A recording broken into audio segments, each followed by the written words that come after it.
हम बात कर रहे हैं इलेक्ट्रोमैग्नेटिक वेव्स की। ओके, इलेक्ट्रोमैग्नेटिक वेव्स को समझना क्यों ज़रूरी है ना।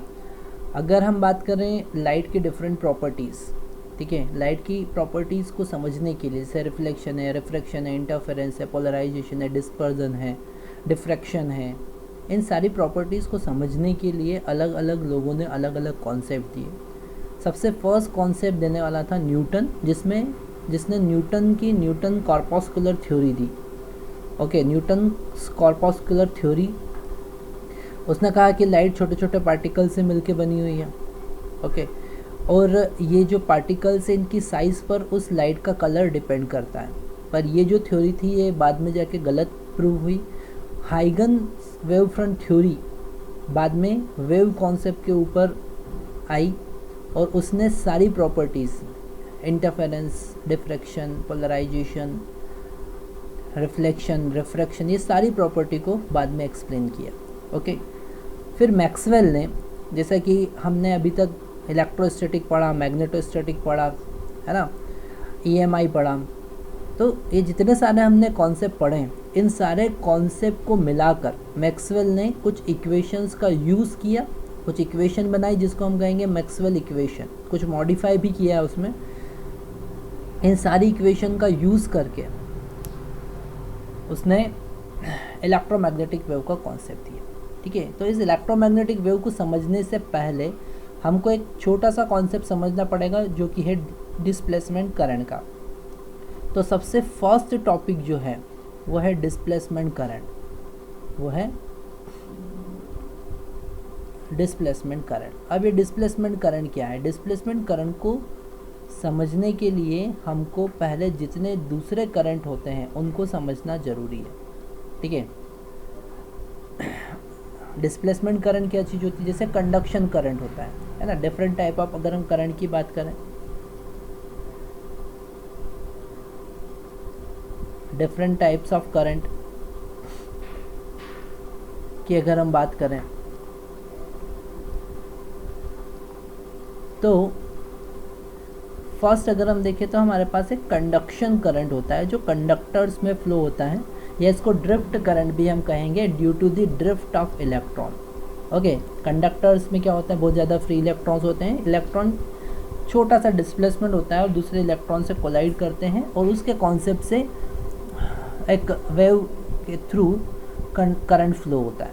ओके, तो कंडक्शन करंट जिसमें ड्रिफ्ट वेलोसिटी का कॉन्सेप्ट हमने हमारे थर्ड चैप्टर में पढ़ लिया है। सेकंड अगर हम बात करें होता है convection current. Okay,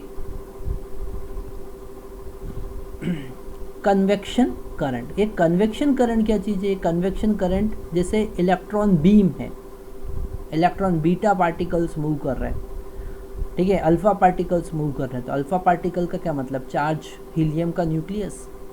okay, alpha particle, beta particle का मतलब इलेक्ट्रॉन्स। तो इस टाइप के पार्टिकल्स या आयंस जब मूव करते हैं, जैसे नियॉन गैस है ना ट्यूबलाइट में, तो वहाँ पर एक्चुअल में चार्ज मूव करते हैं, वहाँ पर हम बात करेंगे कन्वेक्शन करंट की। ठीक है, तो कन्वेक्शन करंट के लिए एक फार्मूला हम यूज़ करेंगे, current density is equal to rho into velocity.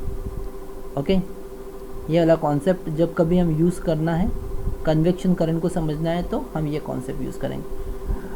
अगर हम कंडक्शन करंट की बात करें तो हमको फार्मूला पता है, conduction current is equal to NeAVD। Okay, यहाँ ड्रिफ्ट वेलोसिटी VD हम यूज़ करते हैं। ओके, एक और कैटेगरी है जिसको हम कहेंगे डिस्प्लेसमेंट करंट। ओके, तो ये डिस्प्लेसमेंट करंट क्या चीज़ होती है वो हमको आज सीखना है। ठीक है, ये डिस्प्लेसमेंट करंट क्या है? और एक और टाइप का करंट होता है, वो होता है diffusion current. Okay, diffusion current. अब ये डिफ्यूज़न करंट का कॉन्सेप्ट आया सेमीकंडक्टर्स के लिए, है ना। जैसे डिफ्यूज़न एक प्रोसेस होती है जिसमें पार्टिकल्स हायर कॉन्सेंट्रेशन से लोअर कॉन्सेंट्रेशन में मूव करते हैं। Same is it is when charge move from higher concentration to lower concentration. Okay, semiconductor में हम क्या करते हैं, डिफरेंट टाइप की डोपिंग की हेल्प से कॉन्सेंट्रेशन, चार्ज कॉन्सेंट्रेशन ग्रेडियंट बना लेते हैं, मतलब कि वेरिएशन होता है और इसके कारण जो करंट फ्लो होता है it is the diffusion current. Diffusion नाम ही उसका डिफ्यूज़न करंट। ठीक है। तो ये सारे करंट में सबसे इम्पोर्टेंट एक करंट और हमारे सामने आया, it is the displacement current. Displacement current क्यों फ्लो होता है और कब फ्लो होता है? डिस्प्लेसमेंट करंट हमेशा फ्लो होता है due to variation of electric field. Okay, कैसे फ्लो होगा? Displacement current flow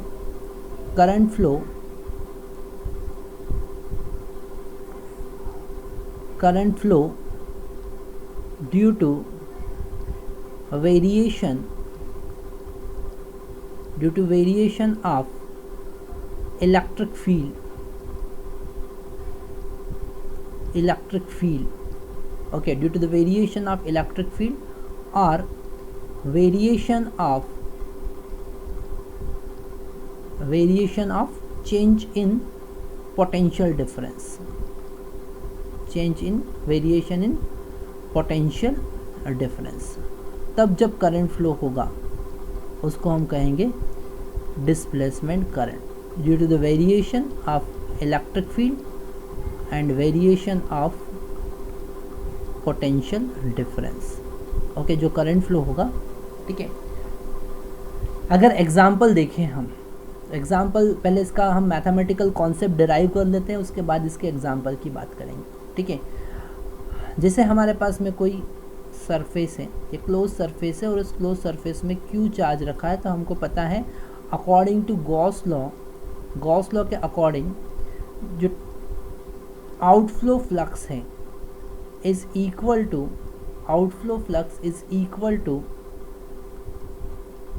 from close surface is equal to Q by epsilon naught, हमको पता है। It is the Gauss law, ये है गॉस लॉ।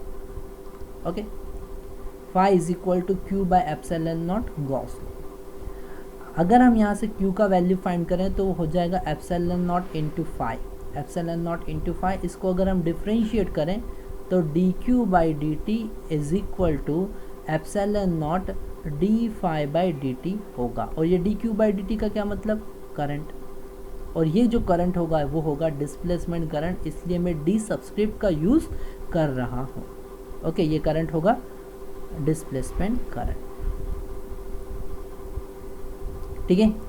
तो यहाँ पर हमको एक डिस्प्लेसमेंट, अब यहाँ पर ये फाई क्या चीज़ है? फाई है इलेक्ट्रिक फ्लक्स। जब इलेक्ट्रिक फ्लक्स टाइम के साथ में वेरी हो रहा है तो जो करंट फ्लो होगा it is the displacement current, ठीक है। जो करंट फ्लो होगा वो होगा डिस्प्लेसमेंट करंट, ठीक है। और हम कॉन्सेप्ट देख सकते हैं, अगर हमको इस डिस्प्लेसमेंट करंट की हेल्प से डिस्प्लेसमेंट करंट डेंसिटी फाइंड करना है, ठीक है, तो कैसे फाइंड करेंगे, ठीक है। तो नेक्स्ट हम बात कर रहे हैं डिस्प्लेसमेंट करंट डेंसिटी। नेक्स्ट हम बात कर रहे हैं डिस्प्लेसमेंट करंट डेंसिटी की। Okay, how we can find displacement current density.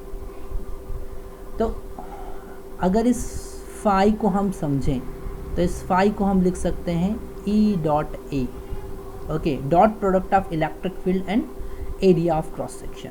Okay, तो अगर किसी एरिया से, ये कोई एरिया है ना, ये एरिया वेक्टर है, ए वेक्टर,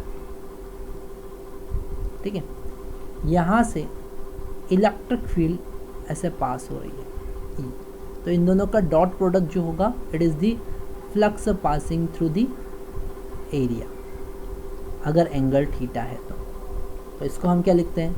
इसको हम लिखते हैं ई ए कॉस थीटा। ध्यान से समझना है, ई ए कॉस थीटा, ठीक है। अब ये ए कॉस थीटा क्या चीज़ है? ये ए कॉस थीटा क्या होता है? अगर इस एरिया वेक्टर को ज़रा ध्यान से समझो, इस एरिया वेक्टर को इस इलेक्ट्रिक फील्ड की डायरेक्शन में अगर हम रिजॉल्व करें, इस इलेक्ट्रिक फील्ड की डायरेक्शन में अगर हम रिजॉल्व करें तो हमको एक कंपोनेंट मिलेगा ए कॉस थीटा। क्या मिलेगा? एक कंपोनेंट मिलेगा ए कॉस थीटा। इसको हम लिखेंगे normal component of area, A N. मतलब कि अब हम लिख सकते हैं E A N, okay, electric field and normal component of area, और component of area in the direction of area vector in the direction of electric field, दोनों के प्रोडक्ट को हम कहेंगे इलेक्ट्रिक फ्लक्स, ओके।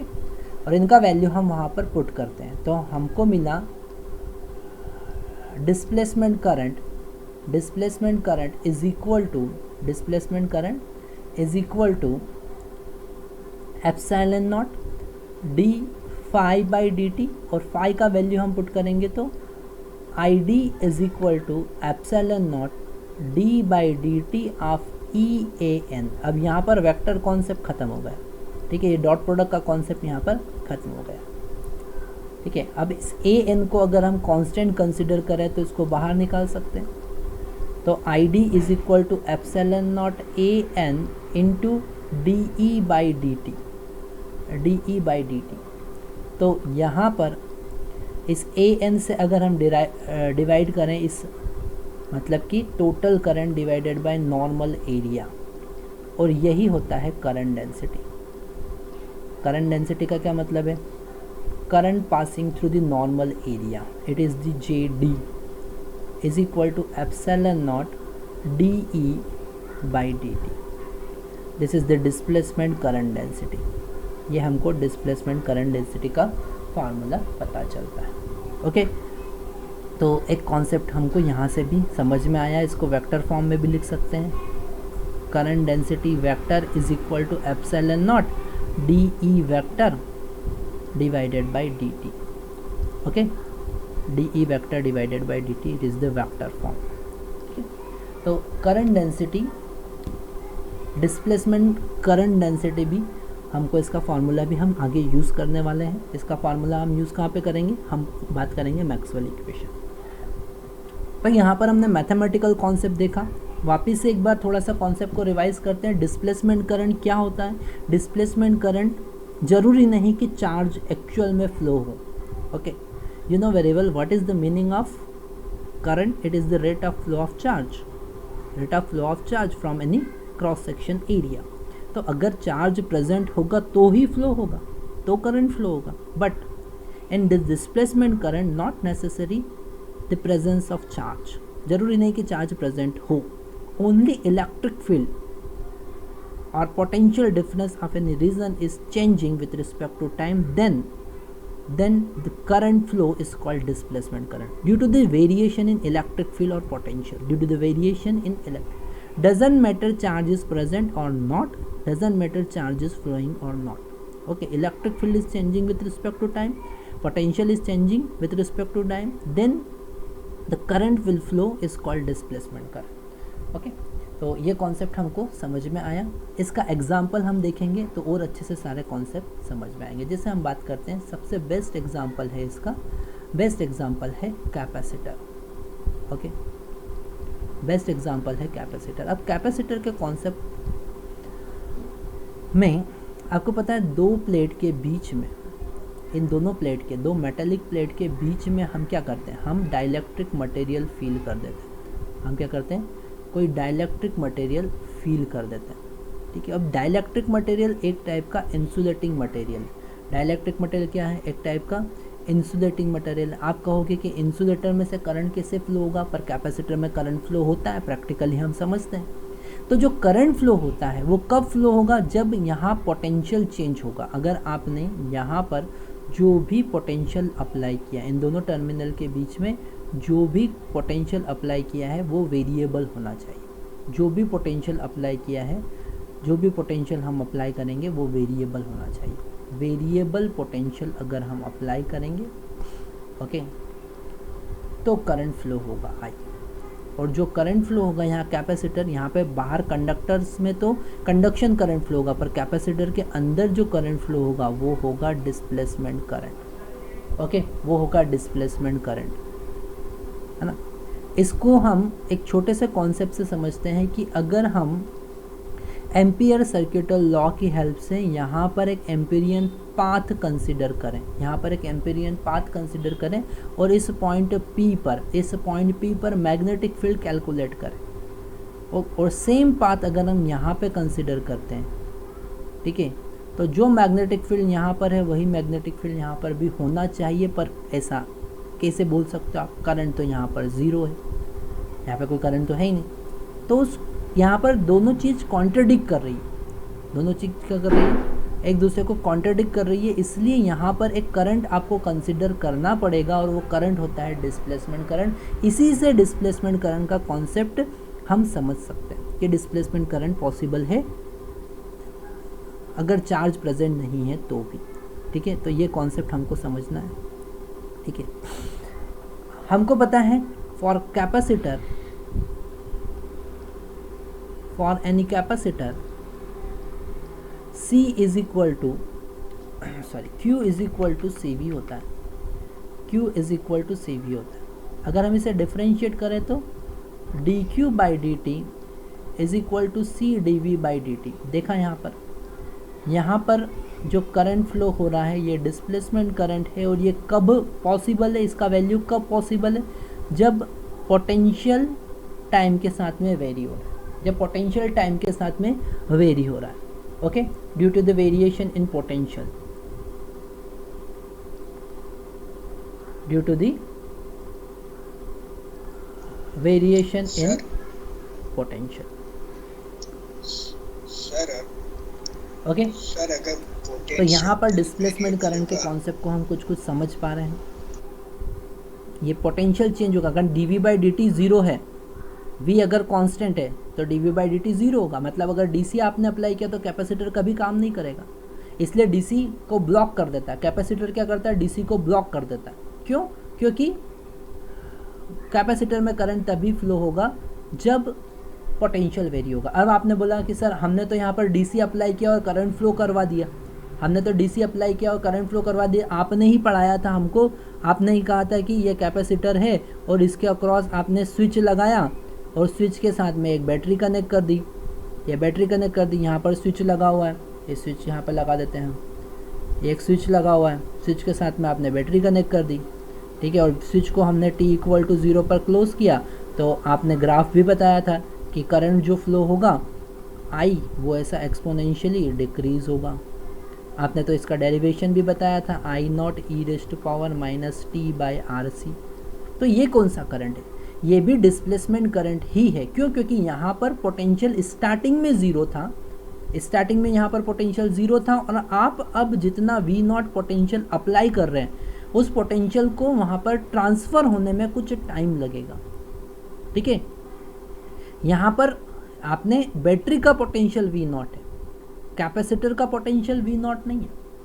ठीक है, तो वो धीरे धीरे धीरे इंक्रीज़ होगा और करंट धीरे धीरे ज़ीरो हो जाएगा। जैसे उसके अक्रॉस का पोटेंशियल मैक्सिमम पोटेंशियल के बराबर हो जाता है, करंट ज़ीरो हो जाएगा, उसको हम कहेंगे स्टेडी स्टेट। तो जो मैं अभी एक स्टेटमेंट आपको बता रहा था कि current capacitor block DC, capacitor DC को ब्लॉक कर देता है, वो स्टेडी स्टेट का केस है, वो स्टेडी स्टेट का केस है।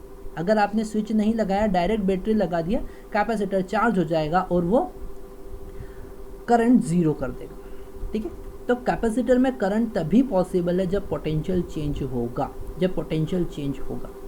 ओके, तो capacitor is the best example in which current displacement current is flowing. Okay, displacement current is flowing, so we can understand the displacement current by using concept of capacitor.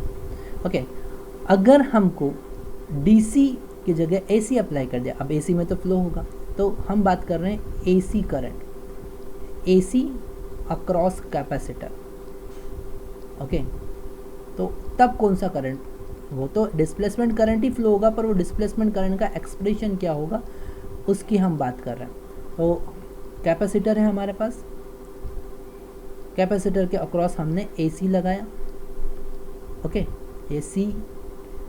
AC है VT is equal to V naught sine omega T, है ना। ये पूरा concept हम AC में पढ़ ही चुके हैं, पूरा एक एक कॉन्सेप्ट, एक एक चीज़ हम यहाँ पर कैपेसिटर का देख चुके हैं। पर फिर भी मैं आपको एज ए एग्जाम्पल बता रहा हूँ कि यहाँ पर ये जो करंट कैपेसिटर में फ्लो होगा वो डिस्प्लेसमेंट करंट फ्लो होगा। तो यहाँ पर डिस्प्लेसमेंट करंट की हम बात करें, हमको पता है I in capacitor is equal to C dV by dt is equal to C dV by dt। Okay, तो यहाँ पर I is equal to C d by dt और V का वैल्यू क्या है? V naught sine omega T. Okay, तो I is equal to V naught C और sine का differentiation omega cos omega T होगा। तो ये जो करंट अभी हम लिख रहे हैं, ये जो करंट है, it is the displacement current when AC current AC is apply across the capacitor, displacement current in capacitor when AC apply. तो ये कॉन्सेप्ट भी हमको अच्छे से समझना, याद रखना।